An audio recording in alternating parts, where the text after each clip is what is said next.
யாரும் நம்மளை கவனிக்கலை அப்படின்னு நிறைய பேர் நிறையா தவறுகள் செய்கிறாங்க. அதை பற்றி திருமூலர் தன்னுடைய திருமந்திர பாடலில் என்ன சொல்கிறாரு அப்படின்னு பார்ப்போம்.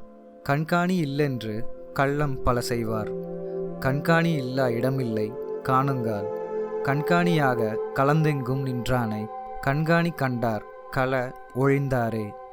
இந்த பாடலுடைய பொருள் என்னங்கிறத பார்ப்போம். நம்மை கண்காணிப்பவர்கள் இல்லை என்ற தைரியத்தில் தவறு செய்பவர்கள் அநேகர். அது மனித இயல்பு. உண்மையில் நம்மை கண்காணிக்கும் இறைவன் இல்லாத இடமே இல்லை. ஆழ்ந்த விழிப்புணர்வுடன் பார்த்தால் கண்காணிப்பவர் எங்கும் இருப்பதை உணர முடியும். அவ்வாறு உணர்ந்த பின் தங்களிடம் இருக்கும் தவறுகளை விட்டுவிடுவார்கள் மனிதர்கள்.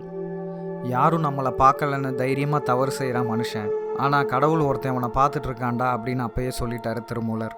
தன்னோட தவறை உணர்ந்து நல்வழியில் நடக்கிறவனை கடவுள் என்றைக்கும் கைவிட மாட்டார். நன்றி. மேலும் இது போன்ற ஆன்மீக தகவல்களை தெரிஞ்சுக்கிறதுக்கு நம்ம அணுத்துகள் சேனலை மறக்காமல் சப்ஸ்கிரைப் பண்ணுங்கள்.